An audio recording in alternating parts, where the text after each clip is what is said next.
Everybody, today I have something special for you. Well, I wanted today to work on a good build for Blazamut. He's really cool looking pal, and no doubt is one of the, if not the most powerful fire pal in Palworld when it comes to an attack pal. Now, there are two things very interesting about this pal. First of all, something objective. Well, you can only get it, you can see the really north part island there. And again, both day and night, but you won't actually find it anywhere else. So again, this is the place where you can get it both day and night. Now the thing, this one is tricky. You can only get it either if you, again, capture it, or if you breed Blazamut and Blazamut together, which is of course obvious, or you need Blazamut in Suzaku Aqua. Now the thing is, Suzaku Aqua is also sneaky. You can find it on the map. You need to breed Jormuntide in Suzaku in order to get them. So again, it's up to you if you want to go to the breeding process or you want to go capture, or both. This is the way to do it. Now there was one thing that really bothered me. You can actually see it here. You can see one of them is the small, one of them the bigger one. And I really wanted to have the bigger one. I really want a Blazamut to feel intimidating and big. The other one felt like a little child. Look at this big one. So I wanted a big one. So of course there are two ways to get it. Either get an alpha, which is the one with the red mark, which you can find on the map in this particular location on the map. And if you have a customized settings more enemies, you have a high chance to actually get what you want. But it takes a lot of time because again, you need to wait for them to refresh. So of course you can go and try to capture them. If you get one, well, great. If not, well, you might think, all right, I'm going to breed them. Well, there's a problem. So as you can see here, I'm breeding two alphas. You can see the symbol, all right? I have only two there, and two of them I'm breeding, male and female, in the breeding farm. But you can see they are big, and I got an egg, but do you think that I'm going to get an alpha? Well, based on my testing, no.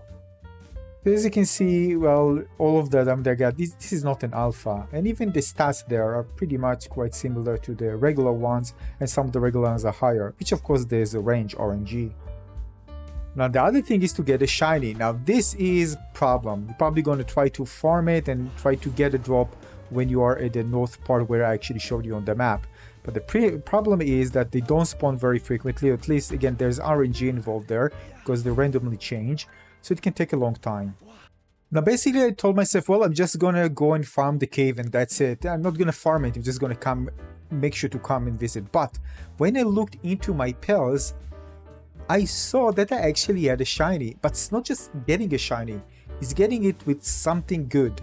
And look at, behold, it's not 4, but it has the Flame Emperor, which comes by default, the Lucky Beast because it's shiny, which give you the 50% extra damage, in Musclehead, which is the best one you can get if you want an attack pal.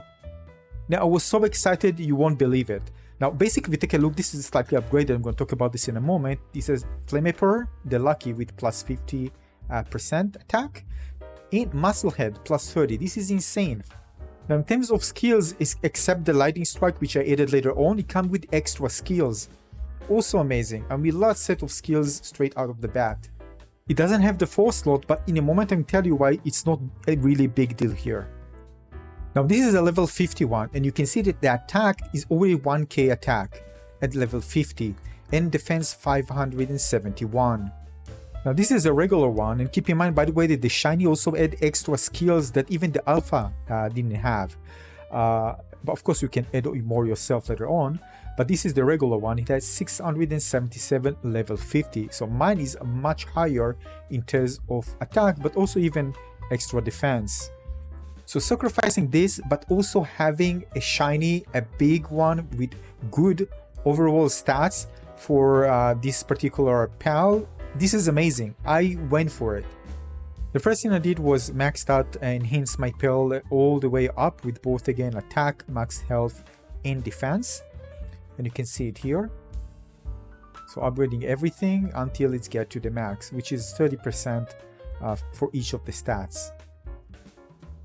Again, this is before actually upgrading to the stars, which I can actually do later on quite easily by just breeding and multiplying the same type of Blazamut together, or the other variation in order to get more. But this is crazy stats, and you get a big one, and you have a shiny as your main pal. So for me, this is like the holy grail, having a shiny something as my main pal. So as of right now, and I do plan to upgrade him, I'm rocking a 1-star and of course plus 30 upgrade with 1370 attack and 778 defense, which is crazy. Now, as you know, you can use it against different elements, but it's very, very strong when fighting against a grass type pal. But if you want to go this route and you want to farm this specific area, at the North Island part, the sanctuary, it is possible, but just keep in mind that it might take time. Because it's not just getting an option to get the shiny, it's actually also getting a good drop. It doesn't have to be perfect, but good enough. Now this was done before I realized that I actually had a lucky one available, so I'm trying to find them, but I knew that it's going to take a long time. And the result before upgrading him to 4-star is going to be devastating. Is amazing. I mean, both riding him and also put a very strong electric one to stun the enemies is amazing. Let's take a look. Not this small one, who cares about him?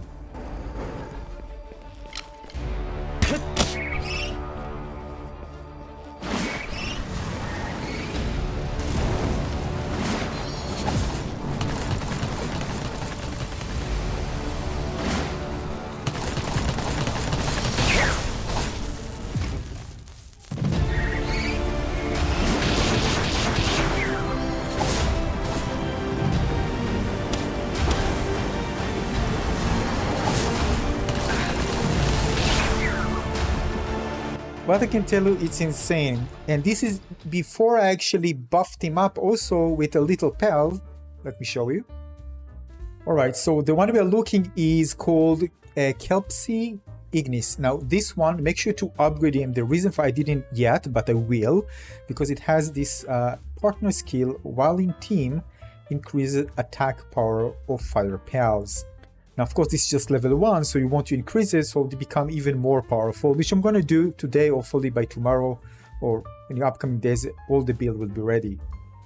Now, the fact that it's actually big, it gives you kind of a higher, elevation over the ground. It just feels so much better when you're actually playing him compared to the smaller one. So, it's not every pellet I really care about it, but for him, when I saw his design, I told myself, come on, you're too small, look like a baby. Let me get a bigger one. And then, wow, it feels so amazing when you kind of on the top, you have better elevation. And he has crazy, by the way, a set of skills that you get out of the bat, so you don't even need to invest in it. But I will, of course, invest more in him, but all the really good skills actually came with him already. Now here I really felt like, oh my god, I'm top of the world. Look at that.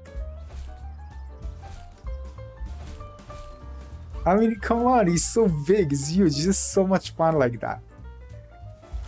Now, of course, you can also, by the way, shoot with him, when you're riding him, so you can decide to use the skill or aim and shoot with your weapon if you like. He comes with, again, built-in great AoE, fire AoE, and also single target, so it's kind of very versatile as well. But remember, you can always add more abilities if you like. And the fireball. Oh my god, the fireball is insane. I mean, just having fire is just so much fun. I really enjoyed it even more than the lightning, which says a lot about this particular pal. Now, it's not that I can actually invest a fireball in other pals, but again, he's all fire, so I really went all in with him. Now, the reason you want to ride him is because, as you can see, the perk, which I'm going to upgrade later on, enhances fire attacks while mounted. And this one you're going to unlock the saddle at level 38. So if you're just starting out, it will take a bit of time. So yeah, it's amazing how actually Lucky One become a main pal that I'm going to use. And as you can see, except the lighting that I added, look at the variety of skill that it has. It's crazy. I mean, the amount you get and the variety. Now, whether it's worth getting lucky, yeah, like many others if you get the nice drops. So always pay attention to the lucky ones, regardless of which one you get. If they get good drops, maybe later you're going to use them. So don't delete them. I don't delete them. Just wait. If they get a good drop, maybe you're going to use them later on. And this is it for this video. I hope you enjoyed this one. If you have any questions, let me know in the comment section below. I know it wasn't conventional, but yeah, that's what I got and decided to go in a different path. Thanks for watching.